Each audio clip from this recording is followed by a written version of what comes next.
I just want to read out the tweet of Mujtaba Khamenei, and this is of 11/28. He says very clearly that in any case, we will obtain compensation from the enemy. Now, the enemy is very clear. It's both Israel and US, and they're going to seek compensation. That's what he's saying.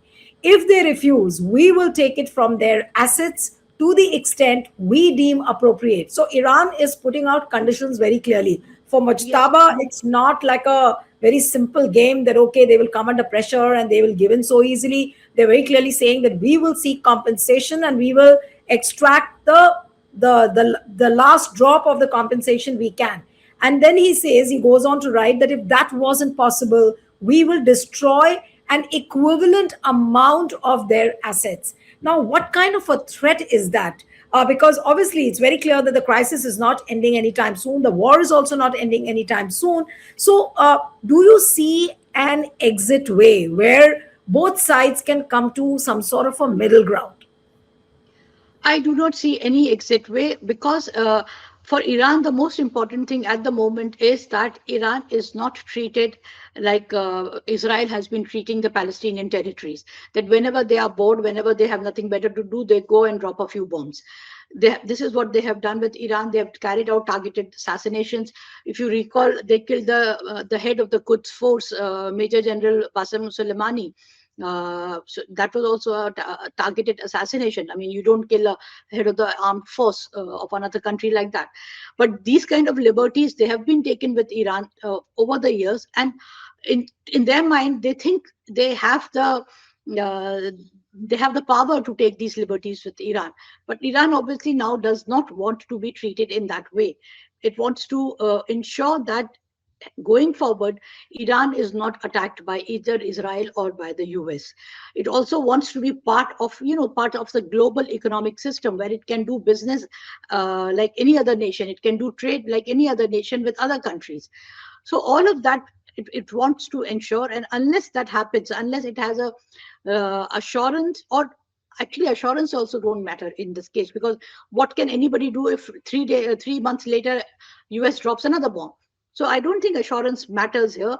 What matters is what Iran has already laid out on the table, that these bases have to exit. They can no longer exist on in the Gulf region, and they have to pay compensation. So I think unless this happens, and this US will not agree, because this will be a huge humiliation for the US. So how US works around these conditions is something we have to see. But what happens supposing if they increase the intensity of the strikes on the US assets? Do you think that America will be ready to compensate for all the destruction which has happened? I mean, I cannot imagine a situation where Donald Trump will be saying that, okay, okay, fine, we are ready to compensate. Is that going to be so simple? No, no, I don't think that is going to be simple, because that will be a huge, huge humiliation. I think what probably they can look at, or what Iran can look at, is, see, when you're laying out conditions, you lay out the maximum. But when you start to negotiate, then you come down. So I think once Iran is confident that American bases no longer exist in the Gulf region, it will come down on the condition part of it. Maybe, see, US has frozen a lot of Iranian assets. Maybe the compensation, part of the compensation can come from the unfreezing of Iranian assets. Maybe the Gulf regions can work towards a rebuilding process. So all of that can happen. Maybe Iran can increase its oil supply.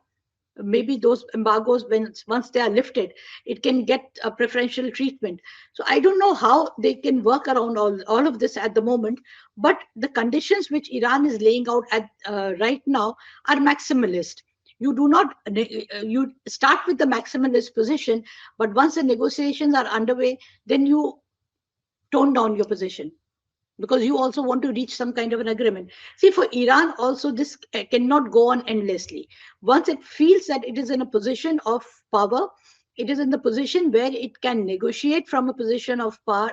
Whenever the negotiations happen, it would want the war to end, because it also wants to get back to regular life as fast as possible. But what can we expect now? Do you see that the countries, like what you said, that Marco Rubio is already reaching out to a number of countries, and but who do you think can really play a major role in ending this crisis? Can Russia play an important role? Can China play an important role? Because many people also feel that, and a lot of international commentators have been saying that this looks like a grand super strategy, or rather a conspiracy by Donald Trump to counter China. Now, do you see this as a grand super strategy to counter China? Or, I mean, many people are talking in that vein as well. Actually, I don't see any strategy here at all. I don't think Donald Trump or anybody in his administration is capable of strategizing or having a foresight to see how the world is changing, and how this conflict is changing the world dramatically. If you see two players which have emerged as really powerful here are Russia and China. So this war is not undermining China by any stretch of imagination. Whenever the war ends, and whichever way it ends, whatever the contours of the war, the end of the war would be, there are two certainties. One is Iran will emerge very powerful, and Iran will emerge as one of the most powerful countries in the entire Gulf region. It will have influence over the Gulf Cooperative Council also. That is one certainty. Israel's position will be hugely diminished. Its capabilities will be hugely diminished. Its propensity of killing Palestinian people or occupying territories which were supposed to be the Palestinian territories, in West Bank, all of that would be limited. Its expansionist attitude towards South Lebanon and South Syria, Southeast Syria, even that would get circumscribed. But China and Russia will emerge powerful, and together, along with Iran, I see a huge possibility that they will reshape the entire Middle West Asia.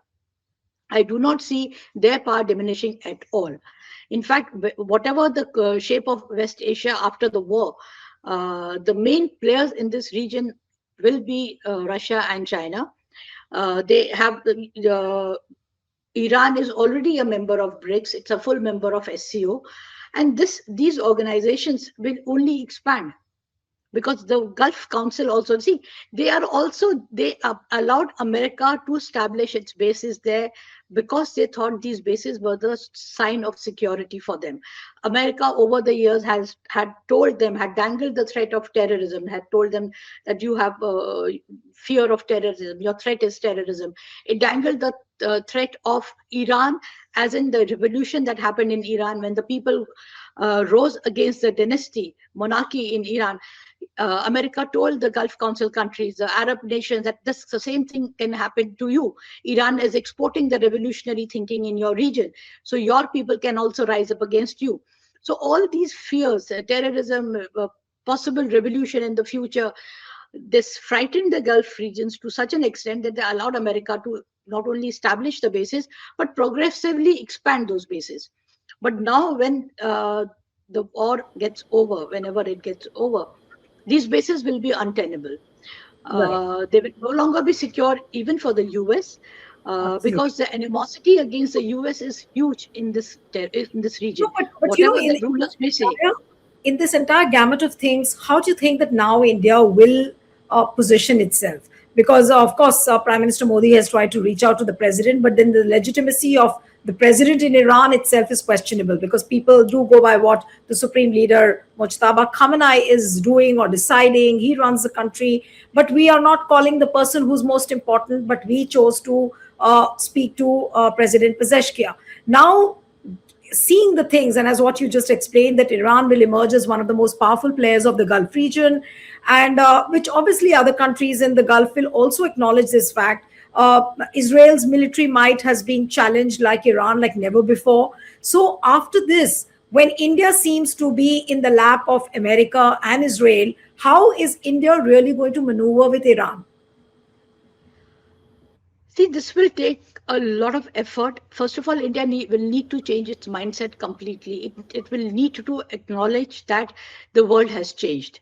America is no longer the sole superpower. It has huge challenges. in the shape of China and Russia. And it has to acknowledge the fact that India cannot pretend to be riding two boats. We are member of BRICS, but we also want to be member of Quad. Now, BRICS and SCO is an association in which China and India are founding members. But when we want to be part of Quad, then Quad is against China. We cannot be cooperating with one nation in one fora and then challenging that same nation militarily, or hoping to challenge that nation militarily in another fora. So I think the first thing that India will need to do immediately, if it wants to reorient its foreign policy, is to reorient its thinking about how the world has changed, how we view conflict. Our problem with our foreign policy right now is, to my mind, we have two main problems in our foreign policy. One is that it is completely hostage to our policy on Kashmir. So we view everybody through the prism of Kashmir. What is that nation's position on Kashmir? A lot of commentary in India after the assassination of Khamenei came, and a commentary was that, oh, but he was not supportive of India on Kashmir, or he spoke about the treatment of Muslims in India, and he did not, he did not. He was interfering in India's internal affairs by commenting on the state of Muslims in India. So that is why we have a problem with Khamenei, which is not the case with Israel, because Israel supports us on Kashmir. Israel doesn't talk about problems of minorities in India. So these are no definitions to describe who your friend or who your enemy is. So we need to get out of this mentality, this thinking. And the other problem with our foreign policy is that we have, for a very long time, we have imagined that US is our biggest benefactor, or the US as the biggest power should be our friend, or we should be friends with the biggest power in the world. And because of this, this foreign policy is not a problem of the present government alone. This is a legacy foreign policy. For years, our governments have been trying to No, but curry also in favors the with the past, US. Zala, we have not spoilt our relations with Iran in this manner. The way it looks totally skewed up See, right now. no, see, the thing is, earlier we could balance because the world was a different shape. US was a single superpower. Russia was hugely a diminished country after the collapse of the Soviet Union, and China had not emerged as a big power. So everybody else also, it was not just us, everybody else also wanted to have good relations with Russia, with the US. So if we wanted to have good relations with Russia, with the US at the cost of other relations, other countries understood that. The entire Gulf region, even Russia wanted to have good relations with the US. So China wanted to have good relations with the US. So our relations at that time was different. The world was different. But now the world has changed. In the last 5 to 7 years, the whole contours of the global geopolitics has changed. It has shifted to one Asia Pacific region. It has now shifted to this area where Russia and China are actually working towards a new world order. They're talking of alternate systems of doing business, alternate systems of doing commerce between two nations. They're talking about not trading in dollar. They're talking of trading in local currencies. They've established different banks. The BRICS has a bank, SCO has a bank. So they are challenging what used to be the US created institutions. So all of this was not there in the past. All this has the development or changes of the last 5 to 7 years. So when the world has changed in this way, our foreign policy also has to keep pace with that.